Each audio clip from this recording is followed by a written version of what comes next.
Hey guys, welcome back to another LineStar slate breakdown for MLB DFS. It's April 13th, Thursday, and we're just going to jump right into it. Make sure, as always, like, comment, and subscribe to our videos. It helps us a ton. It allows us to keep doing all this content for free and keep pushing it out there. And also, if you're not already, sign up for LineStar. Best tool, DFS, and props. We got it all. Let's jump in. We got a little guy today, only a 5-gamer.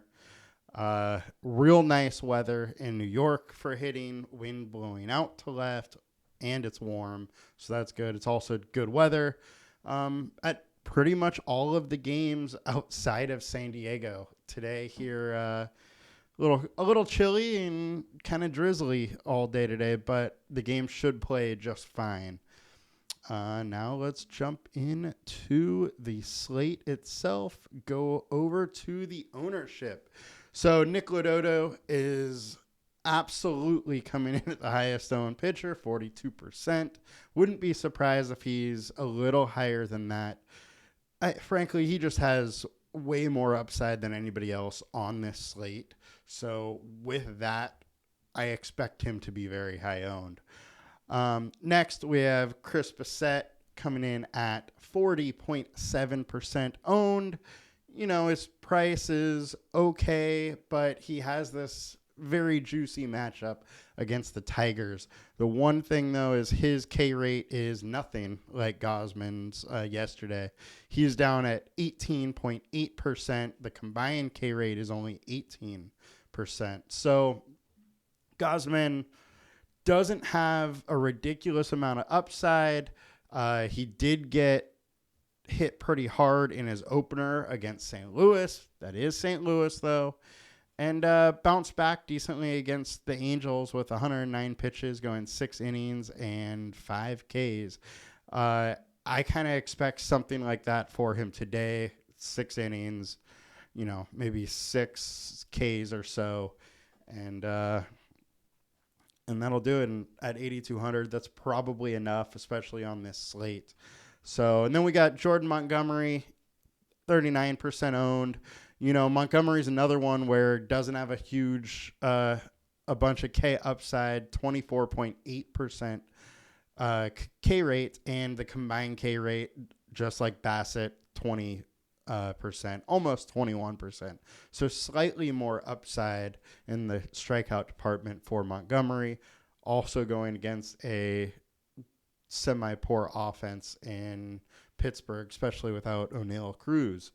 Now we got Joe Ryan. Joe Ryan is an interesting one. I think you gotta like the Yankees stack today, just because of how nice the weather is. But Joe Ryan has been really good this season.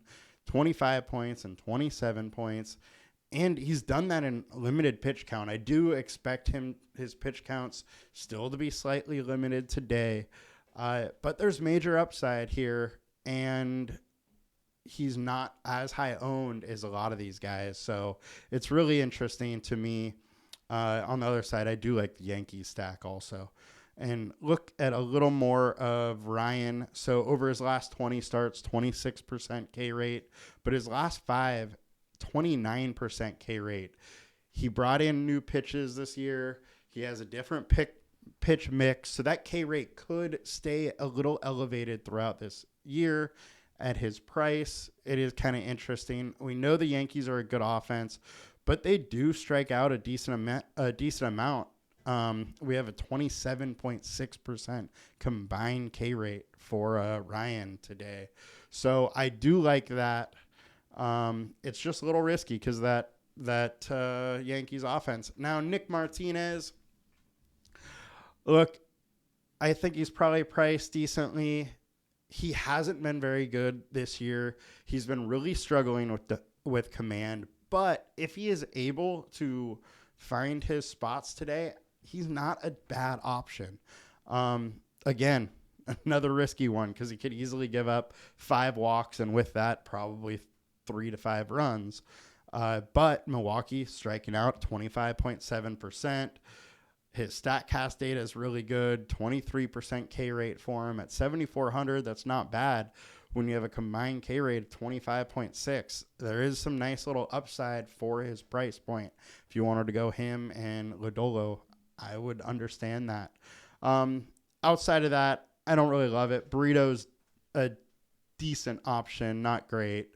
Probably not going to the low tier options. And now let's check on FanDuel's ownership, and more of the same. Lodolo, almost 43%, Bassett, 41%, and then everybody else is way under than that. So I could see you going to Ryan here. On FanDuel, I don't know if a guy like Nick Martinez will have the upside that you'll need here. But you could do it if you really wanted to stack some expensive bats. Now, let's jump into some stacks. Stack attack time. So, the highest owned is the Toronto Blue Jays, and I expect them to be paired a lot with the Cincinnati Reds.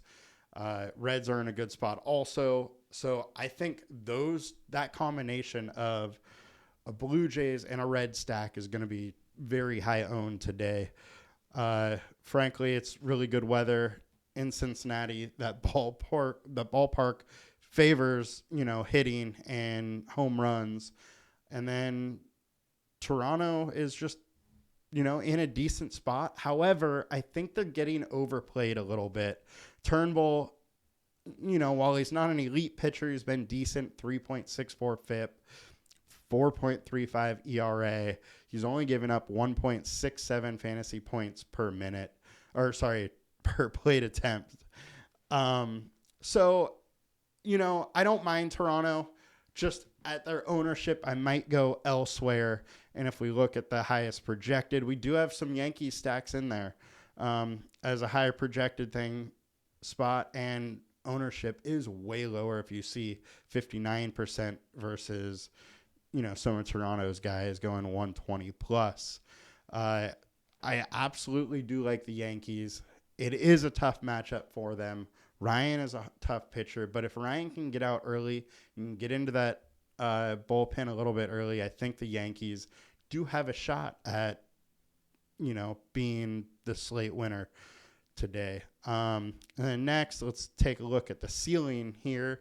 Again, Toronto's coming in high owned. Pittsburgh's an interesting one. So Montgomery's been a good pitcher. Nice weather there. I don't know if I love it. Philadelphia, you got to consider how much power they have in a small ballpark like Great American Field. So they are obviously interesting, but it's going against Lodolo. So you're going to need, Lodolo to really get hurt early and get knocked out of the game. And let's go to some leverage stacks here. Now, Detroit is an interesting leverage one. Chris Bassett, fairly high owned here. The first game, the Cardinals really got to him. So if we see an outing like that, with the Tigers being so low owned and Bassett so high owned, it could really vault you up to the top. So that's an interesting kind of game theory play. Now, is it likely to happen? Probably not, but I don't mind it. And the one that I actually like a little bit more is the Twins. So Twins against Brito. Brito is a young pitcher. We haven't really seen too much of him. He's been really good to start, but he's young. Anything can happen. And you have that nice weather situation in New York where it's almost 90 degrees. Winds are blowing out at 11 or 12 miles an hour to left field. So that's an interesting play. And then another one that I really think is going totally overlooked. And if you search by fantasy points per plate attempt, they will pop up, and that's the Cardinals. The Cardinals are going against Vince Velasquez, who I'm not a big fan of. 5.48 ERA, 4.44 FIP, 1.99 fantasy points per plate attempt. And we know this Cardinals offense is really good. It has a ton of really good bats. And if they're going totally overlooked, I'm interested, and I will probably get to a decent amount of them today. That'll do it for us today. A quick one, only 5 games. Appreciate you stopping by. Make sure to like, comment, and subscribe, and I will see you tomorrow. Bye, guys.